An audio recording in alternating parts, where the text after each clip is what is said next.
Hello guys, welcome to my channel traveller Tumpa. কেমন আছো তোমরা? আমি খুব ভালো আছি। তোমরা আগে ব্লগগুলোতে দেখেছো আমরা গোয়াতে এসেছি মনসুন সিজনে। তোমরা যদি অক্টোবর, নভেম্বর, ডিসেম্বর এই সময় আসতে চাও, তবে আমরা এখন নর্থ গোয়া বিচের কাছে যে হোটেল পেয়েছি 1000 টাকায়, তোমরা কিন্তু তখন সেই চার্জে পাবে না, চার্জ কিছুটা বেড়ে যাবে। এখন আমরা 400 টাকা দিয়ে এসি বাসে করে ঘুরছি নর্থ গোয়া, সাউথ গোয়া, তখন কিন্তু তোমাদের কিছুটা বেশি পড়বে। তবে অক্টোবর, নভেম্বর, ডিসেম্বরে আসলে পরে গোয়ার ওয়েদার তোমরা ভালো পাবে। তখন এরকম বৃষ্টি থাকবে না, সুন্দর ওয়েদার থাকবে।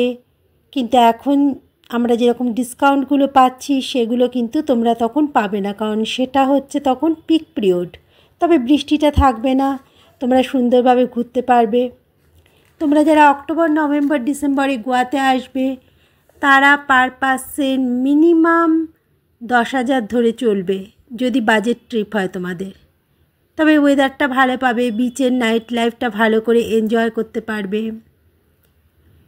আগে ভিডিওগুলোতে তোমরা দেখেছো যে আমরা সাউথ গোয়া ঘুরছি।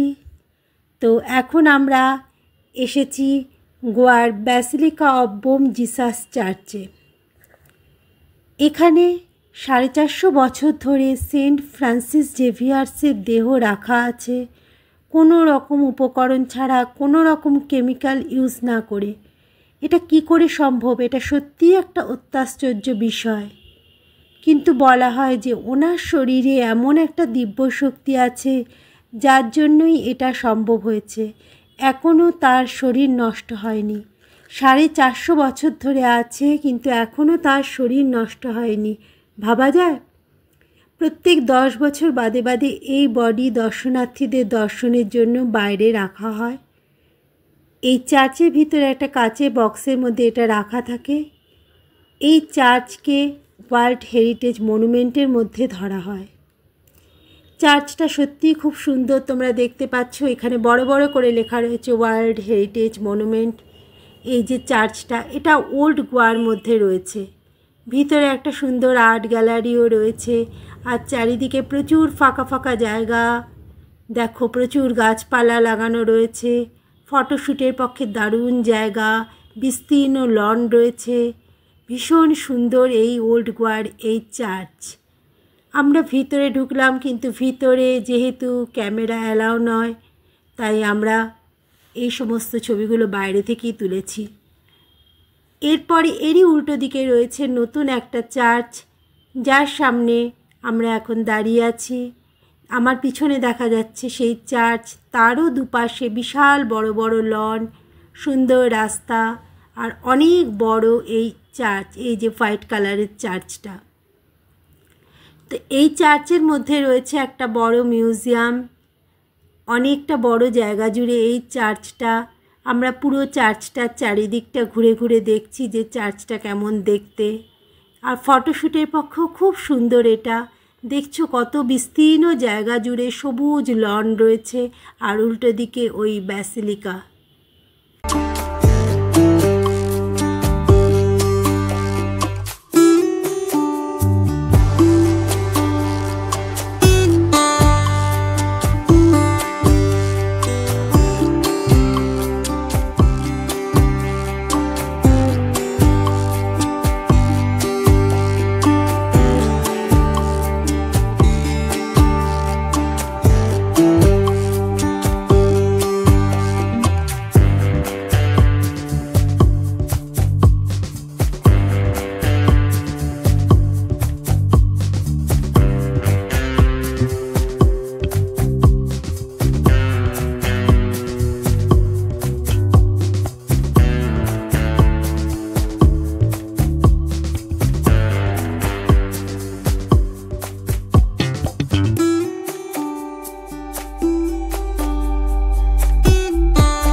সাউথ গোয়ার বিখ্যাত বালাজি মন্দিরে দেখতে পাচ্ছ চারিদিকে দোকান ছোট ছোট, এখান থেকে পুজোর জিনিস নেবার ব্যবস্থা রয়েছে। এই মন্দিরের একটা রুলস রয়েছে যে এখানে ধুতি বা শাড়ি পরতে হবে। আমি যদিও ড্রেসটা চেঞ্জ করে নিলাম, তাও বলে শর্ট ড্রেস এটা অ্যালাউ হবে না। তো এখান থেকেই ওদের কাছ থেকে 20 টাকা দিয়ে একটা ধুতি ভাড়া নিলাম, শাড়ি ছিল না, সেটা পরলাম। এই যে সেই ড্রেস। মন্দিরটা খুবই সুন্দর দেখতে পাচ্ছ। এখানে দরজার ভিতর থেকে ঠাকুরকে দর্শন করলাম আমরা। কাঠের কাজ দরজাগুলোতে ভীষণ সুন্দর। এই মন্দিরটা দেখে এবার আমরা এগিয়ে চলেছি স্পাইস গার্ডেনের উদ্দেশ্যে। এই স্পাইস গার্ডেনের এন্ট্রি ফিস 500 টাকা, যার মধ্যে রয়েছে বুফে লাঞ্চ। লাঞ্চের মধ্যে ভেজ ননভেজ 2 রকমের আইটেমই আছে, আর তার সাথে আছে ওয়েলকাম ড্রিঙ্কস, আর তার সাথে আছে পুরো স্পাইস গার্ডেন ঘুরে দেখা এবং গাইড। এই স্পাইস গার্ডেনের ট্যুর সত্যি ভীষণ সুন্দর হতে চলেছে। চলো আমার সাথে তোমরাও স্পাইস গার্ডেনটা ঘুরে দেখো।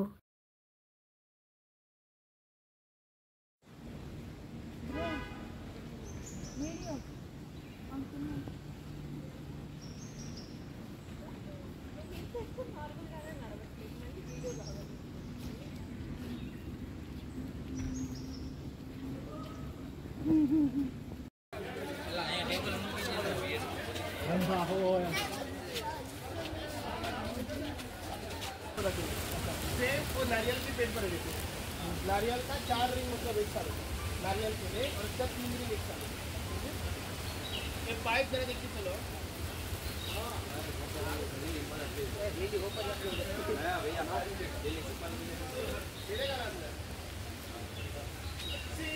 ये वाला सीजन होता है ना, मॉनसून में सबको ज्यादातर मसाले बहुत सारे फ्रूट दिखाई देते हैं नींबू जैसे, लेकिन अगर आप ध्यान से देखो, अगर आपको ऐसे थोड़े से फूल दिखेंगे देखो, ये वाले ऐसे वाले देखो आ रहे हैं। तो जब फूल का फ्रूट होता है ना, नींबू जैसा फ्रूट होता है, बीच में से फट जाएगा और उससे मिलेगा आपको ये, देख सकते हैं आप लोग। हाँ, दिख रहा है हाँ। जो काला सा नट दिख रहा है ना, वो होता है जायफल, और उसको देखो लाल लाल फूल जैसा है, वो होता है जावित्री, जो बिरयानी पुलाव में अगर आप लोग डालते हैं। तो 2 मसाला इससे आ रहा है, जायफल भी जावित्री भी इससे। तो ना बड़े बड़े काले ग्रीन ऑरेंज कलर के फ्रूट दिखेंगे, दिख रहा है आपको।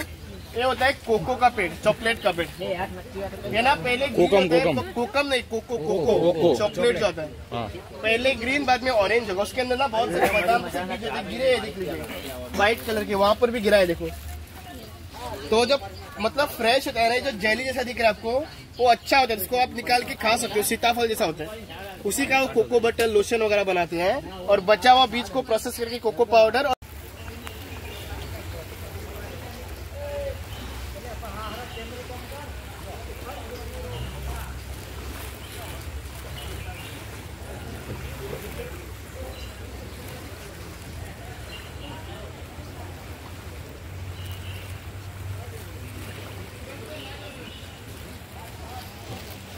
बड़ा इलायची, काला इलायची, वो वाला काला इलायची, पेलू ये क्या है,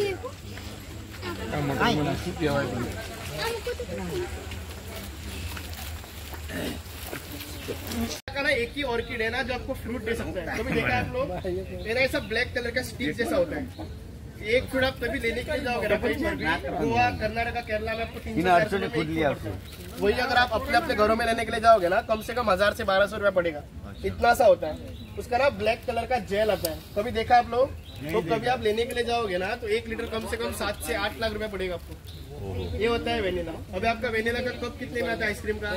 10 रुपए में, 15 रुपए में। वो क्यों? क्योंकि जहाँ से ऑयल आता है 50% लेके जाएगा पूरी दुनिया का फार्मास्यूटिकल। अच्छा, उसके बिना ना दवाई भी नहीं बनती। তোমরা দেখতে পাচ্ছ খাবার খুব সুন্দর মাটির ভাঁড়গুলোতে সাজিয়ে রাখা আছে। রাইস, ডাল, পোলাও, ভাজি, ননভেজের মধ্যে চিকেন, ফিশ, এছাড়া পাঁপড়, আচার, বিভিন্ন ধরনের কারি, সুইট ডিশের মধ্যে হালুয়া, নানান রকম জিনিস আছে, পরপর সাজিয়ে রাখা আছে। এক সাইডে ভেজ, এক সাইডে ননভেজ। আমরা এখন এসেছি মঙ্গেস গ্রামে, মঙ্গেস টেম্পল দেখতে। আর চারিদিকে মার্কেট রয়েছে, মার্কেটের মধ্যে দিয়ে আমরা এগিয়ে যাচ্ছি।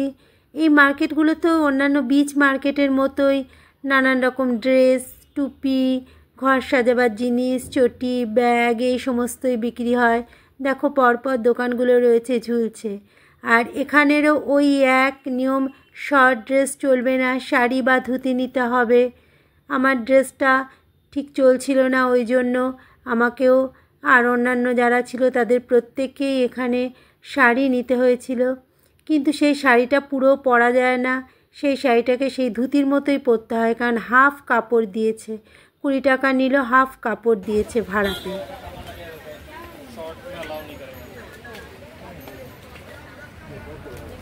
मैडम ऐसा धोती लेके जाओ मैडम, शॉर्ट्स में अलाउ नहीं करेंगे।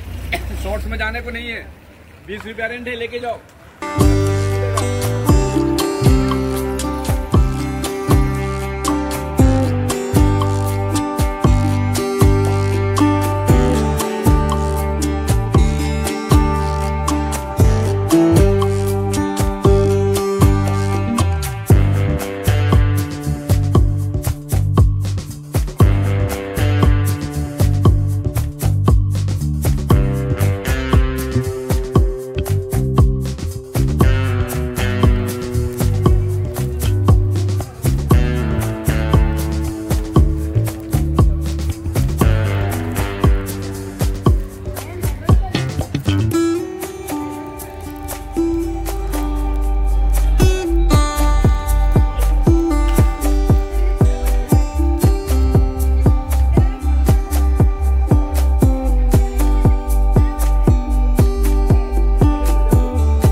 আমরা চলে এসেছি মান্ডবী নদীতে রিভার ক্রুজে যাব বলে। দূরে আমাদের শিপ রয়েছে, আমরা এখন যাচ্ছি রিভার ক্রুজে। তো এই রিভার ক্রুজটা গোয়ার, বিশেষ করে সাউথ গোয়ার একটা অন্যতম আকর্ষণ। দারুণ সুন্দর এই ক্রুজ। দেখো চারিদিকে দৃশ্য ভীষণ সুন্দর। আমরা ভিতরে এন্ট্রি নিয়ে নিয়েছি। এখানে লোকাল গোয়ানিজ আর্টিস্টরা নানা রকম ডান্স দেখায়, তার সাথে যারা ট্যুরিস্ট আছে তারাও পার্টিসিপেট করে। ভিতরে ড্রিঙ্কসের ব্যবস্থাও রয়েছে, ওয়াইন বিক্রি হচ্ছে, কাউন্টার আছে, আর এগুলো হচ্ছে বসার সিট। আর বাইরে দেখতে পাচ্ছ মান্ডবী রিভার দেখা যাচ্ছে, প্রত্যেকে ফটোশ্যুট করছে। প্রোগ্রাম শুরু হয়ে যাবে, আর ডিস্কোর মতো চারিদিকে সুন্দর সুন্দর লাইট দিয়ে সাজানো রয়েছে। আমি একটা গোয়ার নাইট লাইফের উপর ভিডিও করব, তাতে গোয়ার সম্পূর্ণ নাইট লাইফ সুন্দরভাবে আসবে, সেই ভিডিওটা অবশ্যই চেক করবে। তোমরা অক্টোবর, নভেম্বর, ডিসেম্বর মাসে আসলে পরে এই রিভার ক্রুজ একদম মিস করবে না। 500 টাকা পার পারসন। এটা কিন্তু দারুণ একটা জিনিস গোয়ার। এই রিভার ক্রুজ কিন্তু একদম মিস করবে না তোমরা। এখন সানসেট হচ্ছে, দূরে দেখতে পাচ্ছ তোমরা সানসেট হচ্ছে, আস্তে আস্তে সন্ধ্যা নেমে আসছে। দূরে আরও অনেকগুলো শিপ দেখা যাচ্ছে, কোনোটা ক্রুজ, কোনোটা ক্যাসিনো। আমাদের প্রোগ্রামও এখন শুরু হতে চলেছে, তো চলো আমরা যাই, দেখি কেমন প্রোগ্রাম হয় এখানে।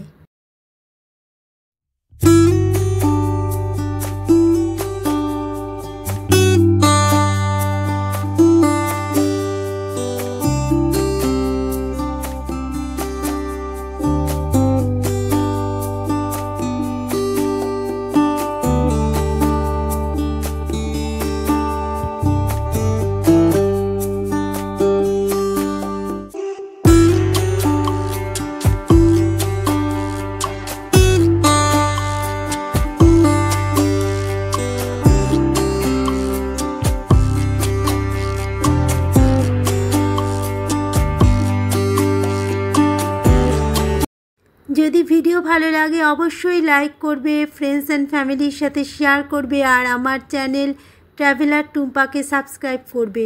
এরকম সুন্দর সুন্দর ট্রাভেল সংক্রান্ত ভিডিও দেখতে অবশ্যই ট্রাভেলার টুম্পা চ্যানেলের সাথে জুড়ে থাকবে। তো আজ এতটাই, আবার দেখা হবে নতুন একটা ব্লগে। টাটা।